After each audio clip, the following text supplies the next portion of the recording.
Welcome again to our presentation. Thank you very much for making the effort to be here with us. And it's getting dark here in Aberdeen, but I also know that some people are attending online and they have woken up in the middle of the night. I know.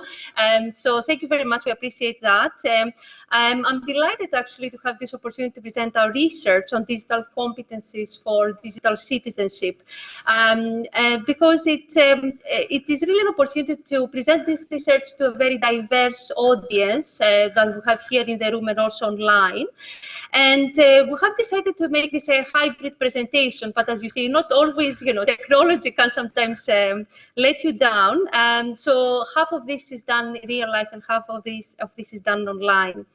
So I would like to tell you a little bit about our project, and we have a plan for this presentation today. And the plan is that we want to talk a little bit about the digital society, because in this presentation, really what we want to talk about is digital competencies from the point of view of our everyday lives, rather than necessarily from the point of view of education. And the knowledge and insights that are generated from this research, we believe that have the potential to deliver impact through influencing a number of different education policies in our three institutions.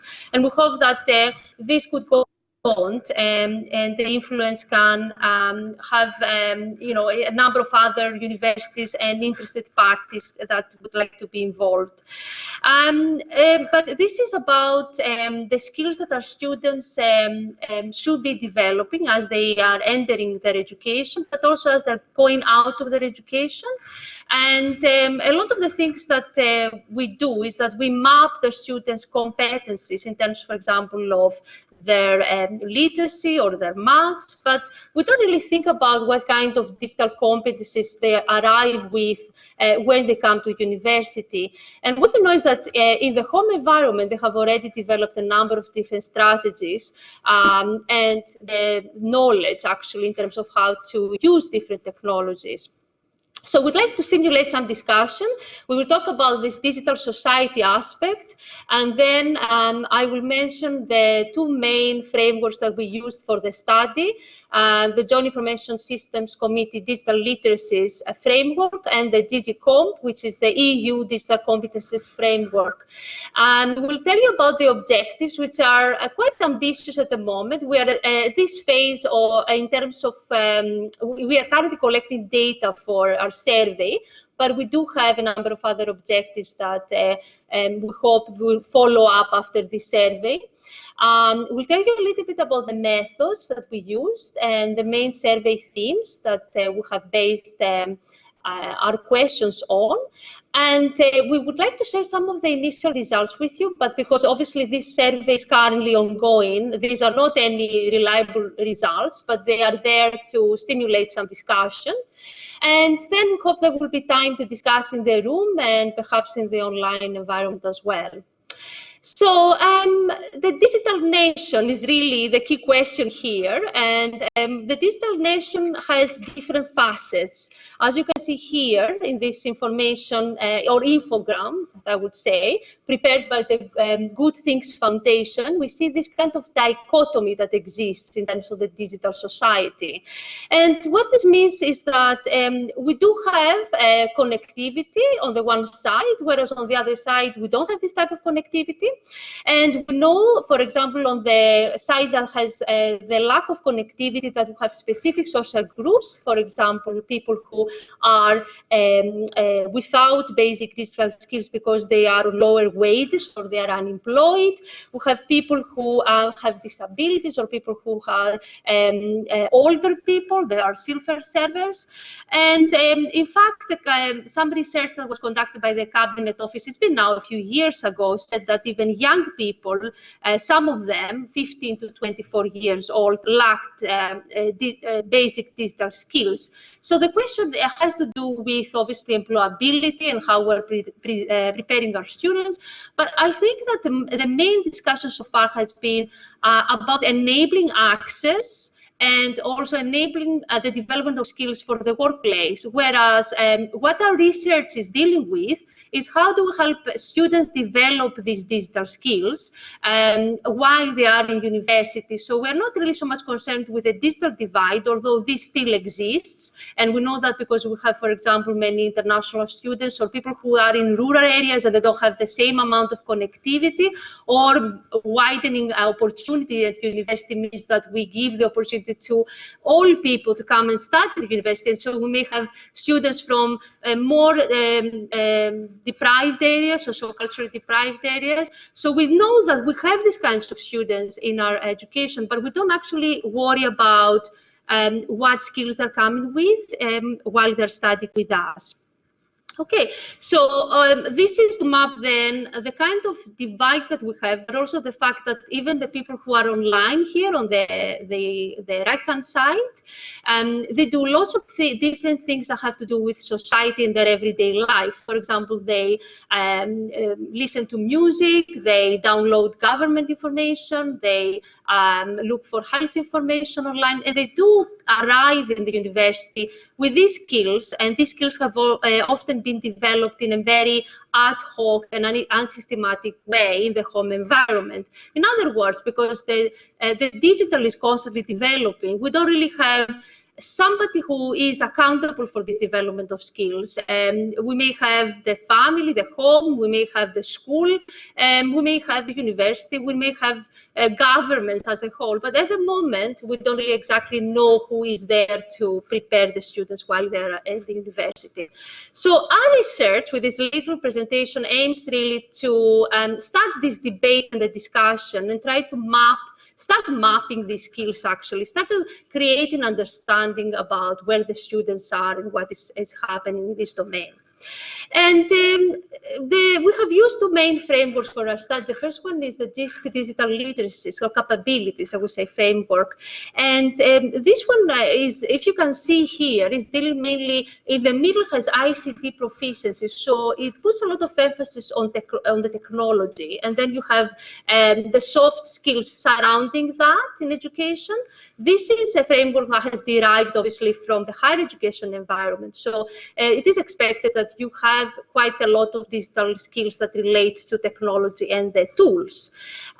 So that maps a number of different areas that you can see here, and some of them are not only technical, but they are softer skills. And in fact, a lot of the debate these days, we talk, for example, about artificial intelligence and where we're going in terms of the technology. A lot of the debate is about not so much developing proficiency with the IT tools, because this is something we have been doing anyway, and we keep on doing that, but also developing these softer skills, the interpersonal skills, the communication skills, but doing that online. And I think there is a divide between what we do at the moment in terms of our online persona and ourselves and our activity, and what we do in terms of the offline things. Sometimes we are similar to what we do online, but other times we are not. So we have a lot of things like the proliferation of fake news. We have people behaving really inappropriately online, as you know. And we have a lot of worries that have to do with young children and their own connectivity, and safety issues that go beyond just how safe it is for a child to go online, but they deal with issues that have to do with how do they get on with their friends online? Will they be bullied online? Will they cope with the amount of pressure that comes from connecting socially 24 hours almost? And there's some recent research that says that teenagers wake up in the middle of the night and check their phone several times. So these things are quite worrying for us at the moment. So the second framework that we used is the DigiComp, the EU framework, and this is again maps a number of different key skills, but you can see that it has also other areas such as that are highlighted more than the DISC one. And these areas, for example, if you can see surrounding the DigiComp framework, they are mostly soft, I would say, soft skills. So what the EU DigiComp has done is to map the competencies on the basis of the softer skills, but within those skills, you have technological skills as well. So in a way, you know, just putting maybe more emphasis on the softer side, and the technology can be the enabler. And what I wanted to emphasize is that the digital competence also has a framework for educators as well. And so it's not only about students, it's done in different contexts. And as Jacqueline has earlier mentioned, with a new work of the information literacy group, and it is a lot of emphasis lies with mapping the different contexts and understanding and talking about what happens in the different contexts when it comes to information literacy, but also digital literacies.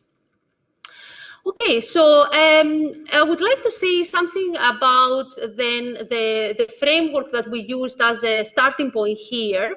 And although this model is mainly about information literacy, we believe that information literacy underpins all the debates around digital competencies. And what this model, I'm not going to go into detail, but what this model says is that we can't necessarily have different contexts when it comes to how we develop our skills in the modern society, because a lot of what we do actually converges. So there are converging contexts because, for example, we've learned how to do a certain thing while we're at home, maybe we're Googling it, or maybe we are doing online banking or things like that. But then when we go to university, we tend to use similar tactics. There's a lot of research, for example, that says students in higher education use very simplistic information seeking behaviors, using the same search engine, or they say that a lot of the students could not actually manage their online identities, their safety, or they didn't use actually online tools for political communication, this kind of things. So there's definitely debate here about how much of this knowledge and pre-existing understanding comes into education and therefore later on in our working environments as well. So this is really the debate in terms of this model and how we are approaching the digital competencies as well. We want to map what students are doing in their daily, everyday environments. How do they feel about that? How confident they feel? Okay, so I'm going to pass you now on to my colleague, Crystal, who is going to talk about the objectives of the project. And I hope we can all hear you, Crystal. Yep, I hope so. Good evening, everyone. Welcome. Yes, we sat down and we decided that we would work on this project, and we had several objectives that we really wanted to pursue. And so to go through these briefly, the first was to examine the direction of government and educational-based digital competencies initiatives and policies in our countries, and to think about those skill gaps, those digital skills gaps. And so the first part of this project, we wanted to look at that, and we are doing that.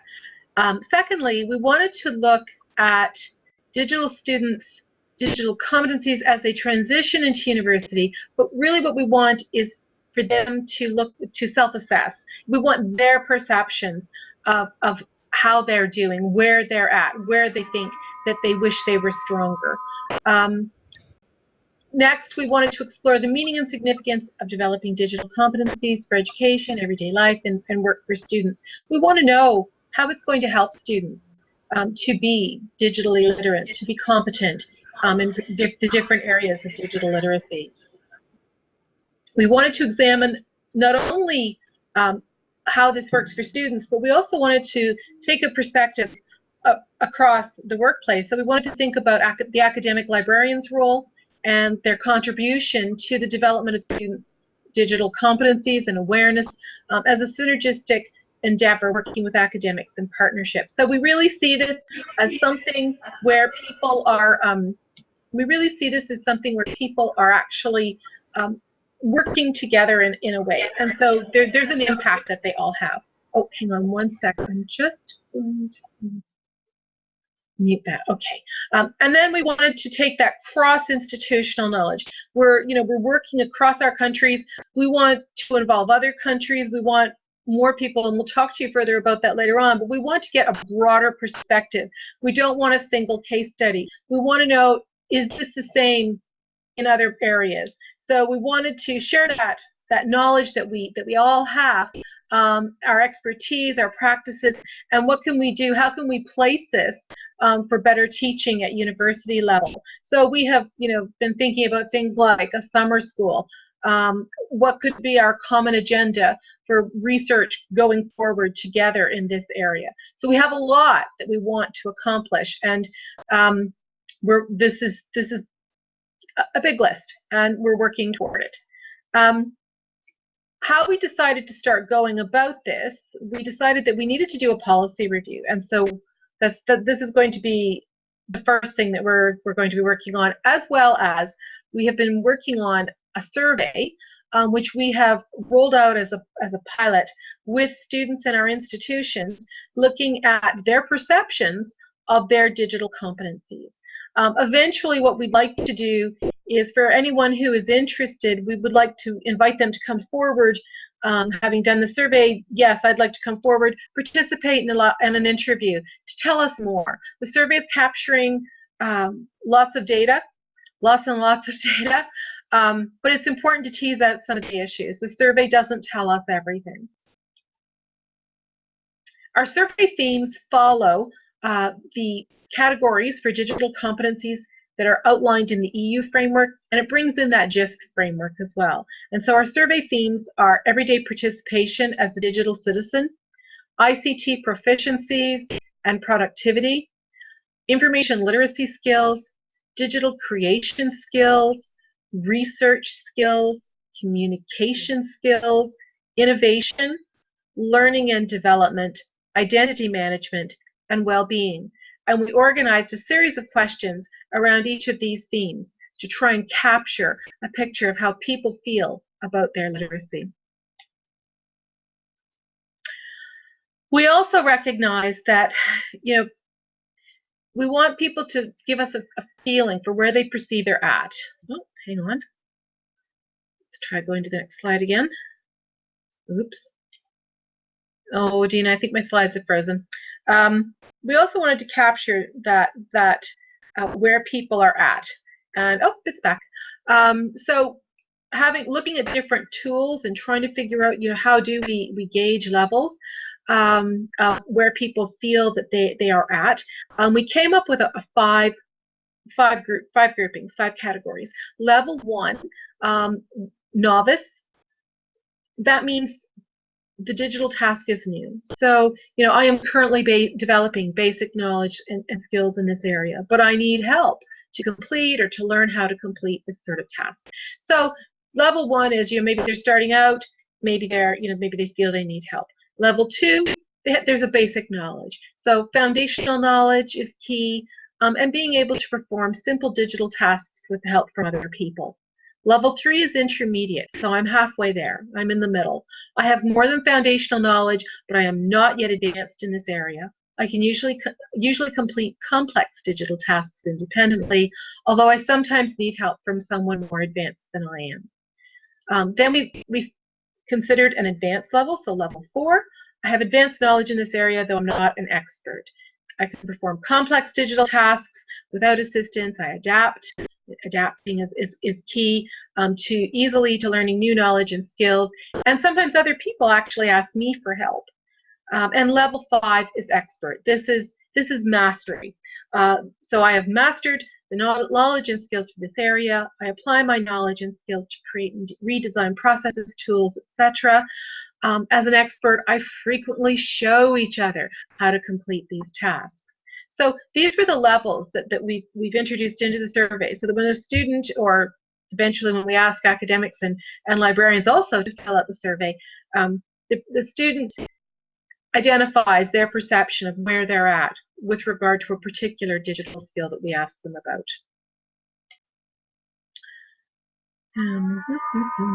And then to start giving you a little sampling from the data that we're gathering, as Dina said, this survey is still in progress. We looked at some of the interesting things that we saw coming out of it, and one of the things that I chose was this perception of digital well-being, and in particular, acting positively against cyberbullying and damaging online behaviors. So, basically asking, how do you feel? Where do you feel you are with that?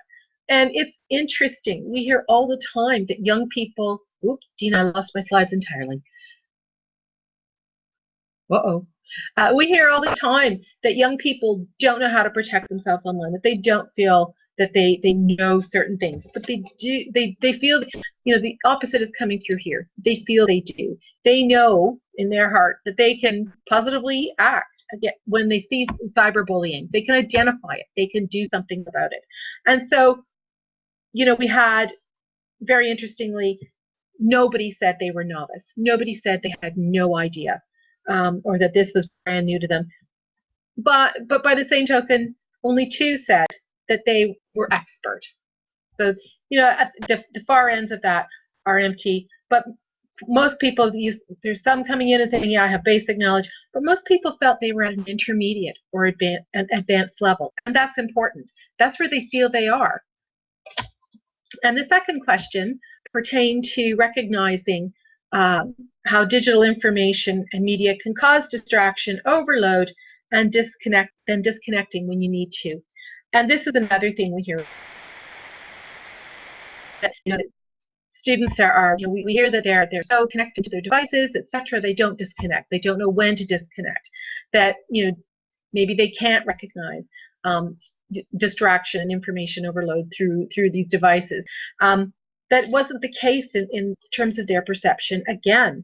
And in this case, not only did students not respond that they were novices, and, you know, they didn't really, you know, only one said basic, but when we start looking at the advanced level, they're very strong sort of feeling that that's where they're at, with several also saying they're intermediate, and in this case, expert. So now we have people thinking that they're expert at that. So are students actually a little more savvy than we thought about their digital well-being? And I'll hand it over now. Dina?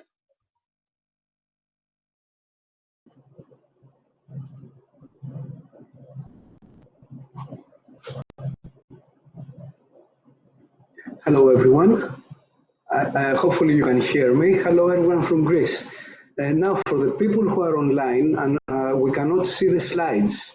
So if something we can do technically with that, so we can follow the slides as we go on, it will be quite helpful. Now, I would like to thank Dina, Christian, and Jacqueline. I'm very, very glad being with you in this digital gathering. And I'm very glad also that I will be presenting the initial results of the Digicom survey for digital citizenship. Now, it is quite exciting for us seeing the number of anonymous responses build up. So more and more people actually take up in this survey. Let me also mention that this survey has already been translated in the Greek language and is going to run in my department, Antonian University, in Corfu Island in Greece, as we have already said. At the moment, the initial results presented here are based on only 42 responses, so there is a lot of variability involved, from which almost 90% are female postgraduate students in their first year of the information science studies. The age range of the respondents spans from the early 20s to the 40s, 40 years of age, and about half of them are single, full-time employed individuals, while the 40% states that they are full-time students. It is interesting to note that a significant percentage of the participants, well above half of them, are in intermediate or advanced level in e-democracy. However, this percentage increases when they self-assess the skills for e-government. Now, moving forward, we try to we ask them to self-assess their everyday participation skills in terms of e-health, e-leisure, and e-learning. As you might expect, e-learning is more, they feel that they have more advanced skills, while the e-health, which is a very, very interesting topic indeed, and e-learning follows. I feel that overall, and as we discussed, the students have responded in a quite, let's say,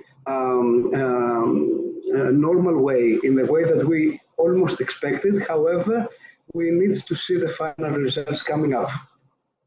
As Dina has already mentioned, we move our, let's say, habits into our different worlds and roles. So we don't have we don't have significant differences among the information skills required for identifying information in different contexts. For example, the results are up to the initial results are similar for scholarly literature and for professional literature identification.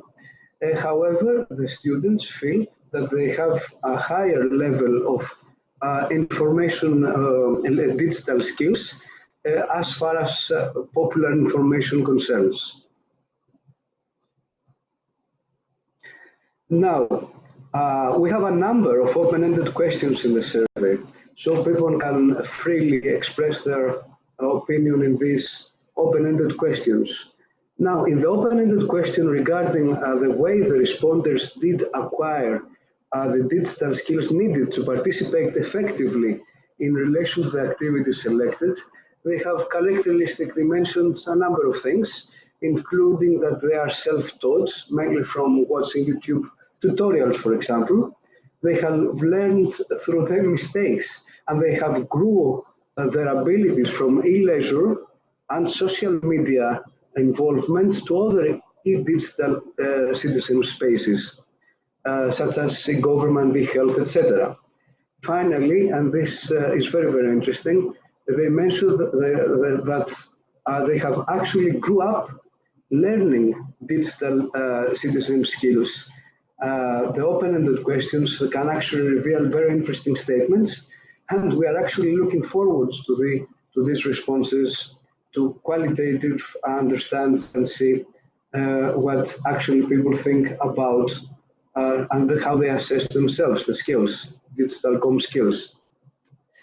Now, digital competencies survey is theoretically grounded to be in the future, hopefully, broadly employed, and I will try briefly to present a number of two theories mentioned in the slide, the uncertainty reduction theory and the stress scoping theory. The first explain how digital skills can be used to manipulate uncertainty in a desired direction, that is to decrease actually uncertainty when making judgments within a professional or a social role. Digital skills serves the purpose of differentiating options, providing options, finding options, creating options when people seek information. Thus, according to this theory, digital competencies are strategically important for decreasing uncertainty, and digital information allows citizens to develop meaning for an event, such as explaining a shadowy social or personal situation at all evolutionary levels. On the other hand, the second theory that I will briefly mention, stress coping theory, refers to the interaction between a person and her environment that occurs when an individual understands a situation or an event as a stressful event in terms of threat, loss, or harm. Alternatively, this situation or event may also be understood as neutral or positive, or as a challenge. The answer depends to a large extent on a personal characteristics such as motivation, attitudes, and recognition of personal and situational resources for coping, such as information resources, digital skills, social and problem-solving skills.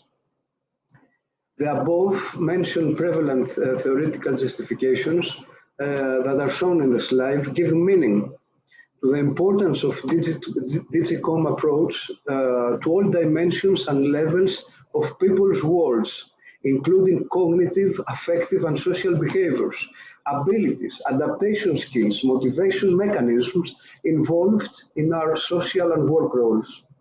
This statement, perhaps, is motivating further research, as Crystal will call you to participate in later on and explore the relevant phenomena within our roles.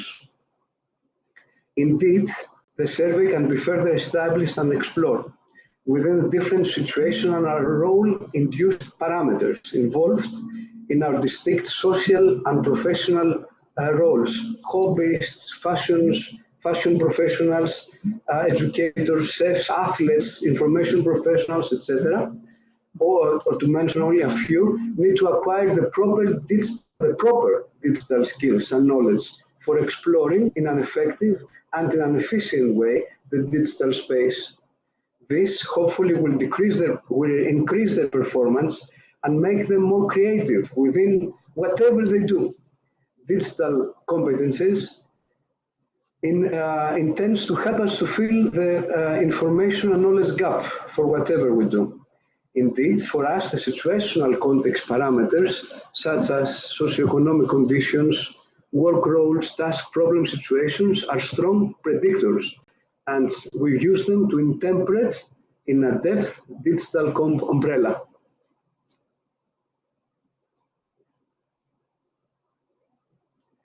Digicom includes the digital well-being within the dynamism of the digital transformation, which is our future. Digital transformation is not necessarily about digital technology, but it is all about the fact that information and digital information technology, which is mainly digital, allows people to cope and solve the traditional problems, our real problems, real life problems, through a digital information pathway solution rather to the old solutions. As individuals and social scientists, we should look towards the same direction ahead. However, we may have different lenses and viewpoints. Navigating in the scenario paths of this exciting era of digital transformations requires a digital competence binoculars and the construction of simple but important questions such as who is digital competent, what digital competence means in our life and work lines.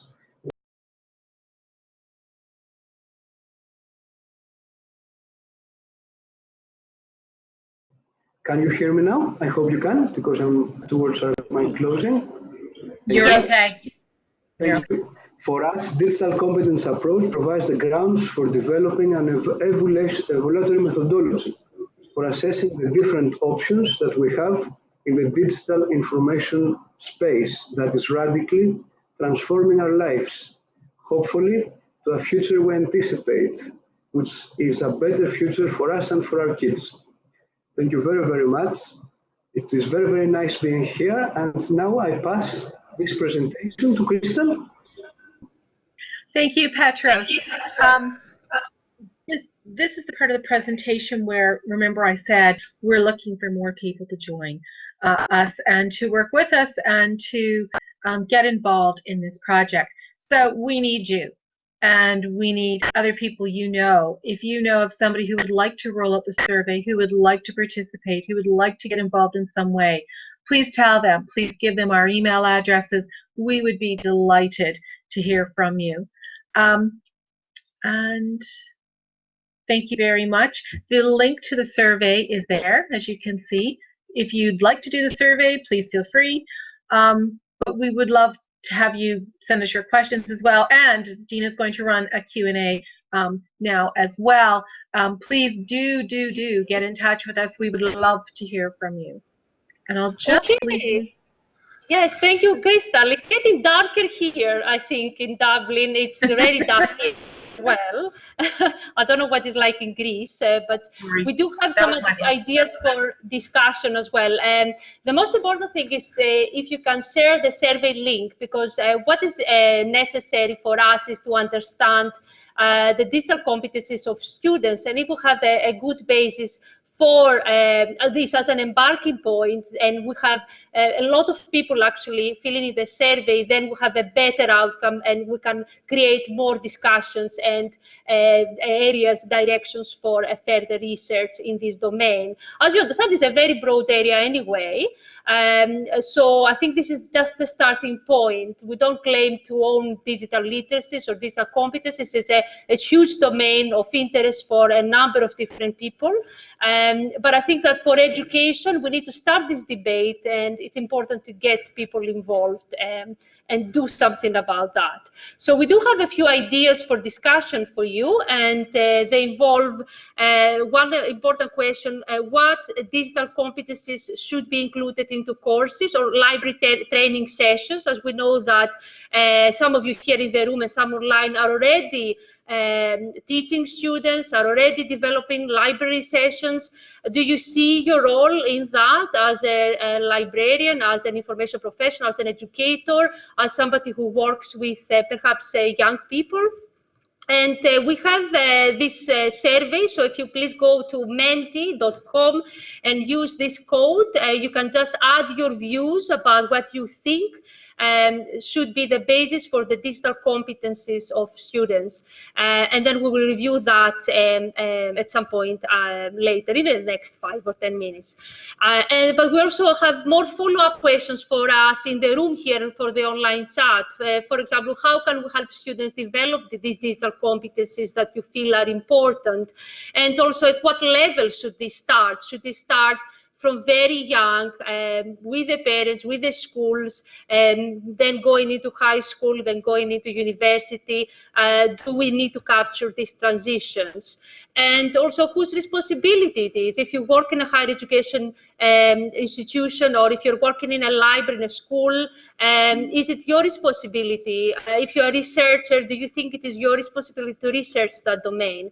And the final question: what existing programs, tools, and processes could be put into place for the continuous professional development of academics, librarians, and anyone who could be actually support services as well, learning technologies, for example, if we are talking about the technologies and the tools that we use in education, and who should be involved and how could they be involved? So there are so many questions. We aim to start the discussion on the basis of them, but also hopefully involve views and perspectives coming from the students, educators, librarians, and learn more about this very important area of digital competencies. Okay, so as we move on, I will give you some time. I think we are ready now to finalize this presentation. We would like to give you some time to consider the Mentimeter question, and we will review with you the answers. But we would like you to really, for the next 10 minutes or so, to work here in the room, in your tables, and discuss these issues between yourselves. And then we will review also the answers from the Mentimeter. Okay, so thank you very much, and thank you to the online audience.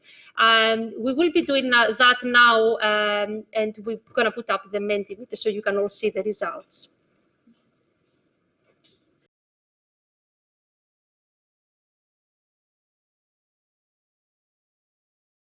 We can end the recording as well now.